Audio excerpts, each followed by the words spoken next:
Last episode में हमने देखा था कि जाओ फैमिली के मास्टर ने इलाइट चैंपियनशिप में भाग लेने वाले सारे प्रतिभागियों को अपने रेसिडेंट में इनवाइट किया था और अब सारे प्रतिभागियों की तरह जियांग चुन, साओ चैन और चिमी भी वहाँ पे गए थे और उन्हें देखकर जाओ फैमिली के मास्टर के मन में तो कुछ और ही चल रहा था, लेकिन वो दिखावटी हंसी हंसते हुए उन सबका स्वागत करते हैं और जाओ फैमिली का मास्टर जियांग चुन से कहता है कि ये तो हमारे लिए बहुत ही खुशी की बात है कि यंग मास्टर जियांग चुन भी यहाँ पे आए हैं। लेकिन जियांग चुन उसके किसी भी बात का रिस्पॉन्स नहीं देता और अंदर घुसते हुए जाओ फैमिली के मास्टर को चिढ़ाता है, क्योंकि जियांग चुन को भी पता था कि जाओ फैमिली का मास्टर अंदर ही अंदर जरूर कुछ करेगा। और अब जाओ फैमिली के रेस्टोरेंट के अंदर घुसने के बाद साओ चैन की नजर हैंग और उस लड़की के ऊपर पड़ती है जिनसे साओ चैन ऑक्शन के समय में मिला था और अब वो दोनों भी साओ चैन को देख के खुश हो जाते हैं। और अब साओ चैन जियांग चुन से कहता है कि तुम चिमी को लेके अंदर जाओ और हम लोग भी थोड़ी देर में आते हैं, जिस पर जियांग चुन भी कहता है कि ओके बॉस, हम लोग आप लोगों का हॉल में वेट करेंगे। और ये कहकर जियांग चुन चिमी को लेके वहाँ से चला जाता है और अब साओ चैन उन दोनों से कहता है कि हमें किसी शांत जगह पे जाके बात करनी चाहिए। और अब हम देखते हैं कि वो तीनों एक शांत जगह पे आ जाते हैं और फिर साओ चैन उन दोनों से पूछता है कि क्या तुम्हारे मास्टर ने नेक्स्ट लेवल को अचीव कर लिया। और अब वो दोनों बिना कुछ कहे साओ चैन के सामने झुक जाते हैं और साओ चैन से कहते हैं कि हम हमेशा आपके आभारी रहेंगे, जिस पर साओ चैन उन दोनों को उठाते हुए कहता है कि तुम लोगों को मेरे सामने ये करने की जरूरत नहीं है। और अब वो लड़की बताती है कि हमारा सीक्रेट क्लैन दोबारा अपनी चरम सीमा पे पहुंच चुका है और बहुत ही जल्द हमारा क्लैन फिर से बुलंदियों को छू लेगा। और अब साओ चैन हैंग से कहता है कि तुमने भी अपनी कल्टीवेशन में बहुत ही ज्यादा इंप्रूवमेंट की है, जिस पर हैंग कहता है कि आपके हेल्प के बगैर ये पॉसिबल नहीं था। और अब इतना कहते हैंग फ्लैशबैक में चला जाता है, जहाँ पर जब वो साओ चैन से मिलने के बाद अपने मास्टर के पास गया था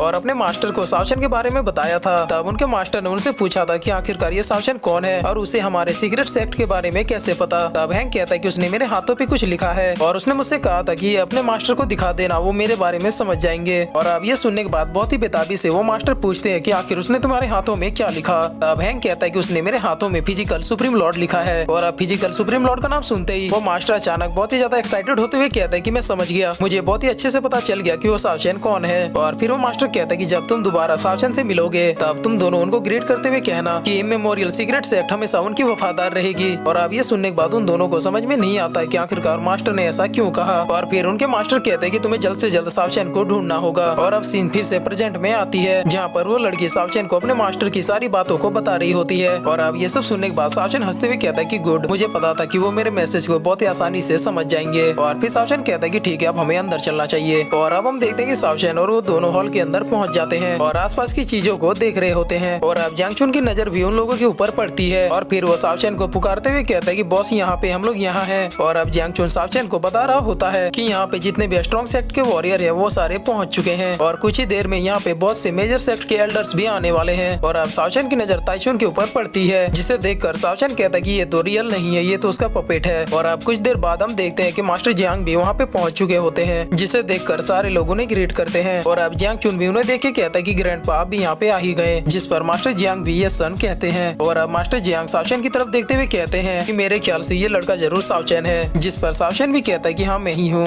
मास्टर जियांग कहते हैं कि तुम्हारे बारे में बहुत सुना है। और फिर वो मास्टर जियांग चुन से कहते हैं कि बेटा तुम्हें साओ चैन से कुछ सीखना चाहिए, जिस पर जियांग चुन भी यस ग्रैंडपा कहता है। और फिर मास्टर जियांग साओ चैन से कहते हैं कि यंग मैन, अगर तुम कभी फ्री हो तो मैं तुमसे थोड़ी बातें करना चाहूंगा, जिस पर साओ चैन भी व्हाई नॉट कहता है। और फिर मास्टर जियांग कहते हैं कि तुम लोग एंजॉय करो, मैं बाकी लोगों से भी मुलाकात कर लेता हूँ। और इतना कह के मास्टर जियांग अपनी कुर्सी पे जाके बैठ जाते हैं। और अब वो लड़की साओ चैन से पूछती है कि क्या आपका भी एम फर्स्ट प्लेस पे है, जिस पर साओ चैन कहता है कि मुझे फर्स्ट प्लेस पे कोई इंटरेस्ट नहीं है, लेकिन यहाँ पे कोई भी ऐसा नहीं है जो कि मेरे अलावा फर्स्ट प्लेस को डिजर्व करता हो। और अब साओ चैन की बात सुनने के बाद ऊपर से एक लड़का कहता है कि मेरे ख्याल से यहाँ पे बड़बोले भी पहुंच चुके हैं। और अब उसकी बात सुन के जियांग चुन कहता है कि बॉस, ये जिंजाओ रीजन का एक दुर्बल प्राणी है और मैं तो कहूंगा कि आप इसे इग्नोर कर दें, जिस पर साओ चैन कहता है कि हाँ तुम इसकी तुलना एक कीड़े से कर सकते हो। और अब ये सुनने के बाद उस लड़के को बहुत ही ज्यादा गुस्सा आ जाता है और फिर वो साओ चैन की तरफ आते हुए कहता है कि मेरे ख्याल से मुझे तुम्हें एक सबक सिखाना ही होगा। और अब इतना कहते ही वो साओ चैन को मारने के लिए आता ही है, लेकिन साओ चैन उसे एक झपड़ मारते हुए गेट लॉस्ट कह देता है। और अब साओ चैन का एक थप्पड़ खाते ही वो आदमी बहुत ही दूर जाके गिरता है और उसी समय वो भगवान को प्यारा हो जाता है। और अब साओ चैन की ये हरकत देख के जाओ फैमिली के मास्टर को बहुत ही ज्यादा गुस्सा आता है और फिर वो साओ चैन से कहते हैं कि साओ चैन, यहाँ पे जितने भी लोग आए हैं वो सारे ही तुम्हारी तरह एक प्रतिभागी हैं जो कि इलाइट चैंपियनशिप में भाग लेने वाले हैं, इसीलिए मुझे उम्मीद है कि तुम अपनी ईगो को कुछ देर के लिए साइड में रखोगे। जिस पर साओ चैन कहता है कि पहले तुम अपनी व्यवस्था सही करो और उसके बाद मैं तुम्हें रिस्पेक्ट दिखाऊंगा। और अब ये सुनने के बाद आसपास के लोग कहने लगते हैं कि सच में ये लड़का तो बहुत ही ज्यादा एरोगेंट है, क्योंकि मास्टर जाओ ने उससे कितने तमीज से बात की, लेकिन उस लड़के ने मास्टर जाओ को उतनी ही बदतमीजी से जवाब दिया। और अब मास्टर जाओ कहते हैं कि जिन्होंने मेरा फेवर लिया उन सबका बहुत बहुत धन्यवाद। और ये कहकर मास्टर जाओ भी अपनी कुर्सी पे जाके बैठ जाते हैं। और फिर वो मास्टर जियांग से कहते हैं कि जियांग, अगर तुम आए तो मुझे पता क्यों नहीं चला और तुम चुपचाप आके यहाँ बैठ गए। जिस पर मास्टर जियांग कहते हैं कि मैं तुम्हारे कूल एटीट्यूड को डिस्टर्ब नहीं करना चाहता था। और अब हम देखते हैं कि वहाँ पे जिन फैमिली का मास्टर भी आ जाता है और वो चिल्लाते हुए कह रहा होता है कि जियांग चुन और साओ चैन कहाँ हो तुम दोनों। और अब उसे देखकर मास्टर जाओ पूछते हैं कि क्या जियांग चुन ने कुछ किया है। तब मास्टर जियांग बताते हैं कि इसमें सीरियस होने वाली कोई भी बात नहीं है, दरअसल जियांग चुन ने बस उसके बेटे को किडनैप कर लिया है। और अब ये सुनने के बाद मास्टर जाओ कहते हैं कि जियांग तुमसे यही उम्मीद थी। और फिर वो दोनों बहुत ही ज्यादा हंसने लगते हैं। और अब जिन फैमिली का मास्टर कहता है कि जियांग चुन और साओ चैन तुम दोनों जो कोई भी हो जल्दी से मेरे बेटे को वापस कर दो। और फिर मास्टर जिन एक आदमी को पकड़ते हुए कहते हैं कि क्या तुम साओ चैन हो, जिस पर वो आदमी बहुत ही ज्यादा डरते हुए कहता है कि मैं नहीं हूँ साओ चैन। और फिर वो साओ चैन की तरफ इशारा करते हुए कहता है कि वो तो वहाँ पे बैठा है। और अब मास्टर जिन उस आदमी को वहीं पे फेंक के साओ चैन की तरफ जाने लगता है। और फिर वो हैंग की तरफ इशारा करते हुए कहता है कि अच्छा तो तुम हो साओ चैन, अगर तुम्हें अपनी जिंदगी प्यारी है तो अभी कभी मेरे बेटे को वापस करो। जिस पर हैंग कहता है कि साओ चैन मेरे बगल वाला है। और अब ये सुनने के बाद मास्टर जिन बहुत ही ज्यादा हंसने लगते हैं और कहते हैं कि तुम लोग मेरे साथ खेल खेलना चाहते हो। और फिर वो कहते हैं कि तुम नहीं हो साओ चैन, वो नहीं है साओ चैन, तो साओ चैन है कौन। जिस पर साओ चैन कहता है कि मेरे ख्याल से आपके दिमाग में और आपकी आंखों में कोई गड़बड़ है और जितनी जल्दी हो सके आप अपने मोतियाबिंद का इलाज करा ले, क्योंकि रियल साओ चैन मैं हूँ। और अब ये सुनने के बाद मास्टर जिन बहुत ही ज्यादा गुस्से में कहते हैं कि साओ चैन तुम्हारी हिम्मत कैसे हुई मुझे क्रिटिसाइज करने की। और इतना कहते ही वो साओ चैन के ऊपर एक अटैक करने के लिए बढ़ जाते हैं, लेकिन साओ चैन उसके अटैक को बहुत ही आराम से रोक लेता है। और फिर वो मास्टर जिन से कहता है कि जिसके पास तोंद हो उसे फाइट नहीं करनी चाहिए। और इतना कहते ही साओ चैन मास्टर जिन को उठा के मास्टर जियांग और मास्टर जाओ के ऊपर फेंक देता है। और अब मास्टर जिन को अपनी ओर आता देख के मास्टर जाओ कहते हैं कि आज क्या क्या झेलना पड़ रहा है। जिस पर मास्टर जियांग कहते हैं कि मेरे ख्याल से मुझे तो आना ही नहीं चाहिए था। और अब किसी तरह मास्टर जाओ अपनी पावर की मदद से मास्टर जिन को अपने ऊपर गिरने से बचा लेते हैं। और अब मास्टर जिन भी खड़े होते हुए कहते हैं कि साओ चैन तुम सच में बहुत ही ज्यादा पावरफुल हो, लेकिन इस दुनिया में पैसों से ज्यादा पावरफुल कुछ भी नहीं। और अब इतना कहते ही मास्टर जिन सबके सामने अनाउंसमेंट करते हैं कि जो भी साओ चैन को मारने में मेरी हेल्प करेगा उस पर्सन को जिन फैमिली के टोटल इनकम का 10% दिया जाएगा। और अब इतना सुनते ही वहाँ पे मौजूद सारे लोग साओ चैन को मारने के लिए तैयार होने लगते हैं। और अब वहाँ के माहौल को देख के मास्टर जियांग भी सोचने लगते हैं कि भले ही साओ चैन कितना भी पावरफुल क्यों ना हो, लेकिन वो यहाँ पे मौजूद सारे कल्टीवेटर से फाइट तो एक साथ नहीं कर पाएगा। और अब साओ चैन सारे लोगों से कहता है कि मैं किसी को भी चोट नहीं पहुँचाना चाहता और ना ही मैं किसी को बेइज्जत करना चाहता हूँ, लेकिन यहाँ पे जितने भी लोग मौजूद हैं वो सारे के सारे यूजलेस हैं और तुम में से कोई भी इस लायक नहीं है कि तुम मुझे मार पाओ। और अब इतना सुनते ही आसपास मौजूद लोगों को बहुत ही ज्यादा गुस्सा आ जाता है और वो लोग चिल्लाते हुए कहते हैं कि साओ चैन हम तुम्हें आज नहीं छोड़ेंगे। और इतना कहते ही वो लोग साओ चैन के ऊपर हमला करने के लिए बढ़ जाते हैं, लेकिन तभी जाओ फैमिली का मास्टर कहता है कि बहुत हुआ, मैं जानता हूँ कि साओ चैन थोड़ा रूड टाइप का पर्सन है, लेकिन मैंने आप सबको यहाँ पे जरूरी इन्फॉर्मेशन को देने के लिए बुलाया है और मुझे उम्मीद है कि आप लोग मेरी बातों को ध्यान देके सुनेंगे। और फिर मास्टर जाओ मास्टर जिन से कहते हैं कि तुम्हारा जो भी पर्सनल झगड़ा है उसे तुम टूर्नामेंट के शुरू होने के बाद फेयर तरीके से सुलझा सकते हो। और अब ये सुनने के बाद मास्टर जिन भी वहाँ से साओ चैन को घूरते हुए चले जाते हैं। और अब ये सब देखकर साओ चैन को भी पता चल जाता है कि अब जो भी गड़बड़ होने वाली है वो टूर्नामेंट में ही होगा। और इधर मास्टर जाओ भी सोच रहे होते हैं कि साओ चैन तुम्हें अभी जो करना है वो तुम कर लो, लेकिन एक बार जब ये टूर्नामेंट स्टार्ट हो जाएगा तब मैं तुमसे सारी चीजों का बदला चुन चुन के लूंगा। और अब मास्टर जाओ अनाउंसमेंट करते हैं कि सारे लोग ध्यान देंगे क्योंकि अब मैं आप लोगों को टूर्नामेंट के रूल्स समझाने वाला हूँ। और अब जियांग चुन साओ चैन से कहता है कि बॉस आप तो सच में औसम हो। और अब पीछे से वो लड़की कहती है कि साओ चैन मेरे ख्याल से ये सारे लोग उस चैंपियनशिप में तुम्हारे ही पीछे पड़े रहेंगे। जिस पर साओ चैन कहता है कि ये लोग बस मेरे लिए खोखले ड्रम के जैसे हैं जिन्हें बस मुझे बजाते जाना है। और अब ये सुन के वो दोनों एक साथ कहते हैं कि आप सच में बहुत ही ज्यादा एरोगेंट हैं। जिस पर साओ चैन कहता है कि इसे एरोगेंट नहीं बल्कि कॉन्फिडेंस कहते हैं। और अब ये सुनने के बाद जियांग चुन कहता है कि बॉस आप कितने ज्यादा कूल हो। जिस पर चिमी भी कहती है कि हाँ सच में बॉस बहुत ही ज्यादा कूल है। और अब हम देखते हैं कि मास्टर जाओ इलाइट चैंपियनशिप के रूल को समझा रहे होते हैं, लेकिन तभी वहाँ पे एक लड़का आ जाता है और वो चिल्लाते हुए कहता है कि जाओ जिंग से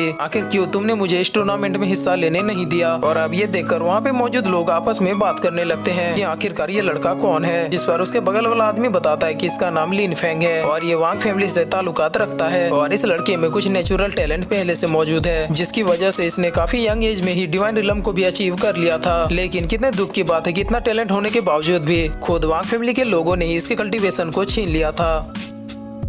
और फिर इसी के साथ ये एपिसोड यहीं पे खत्म होता है।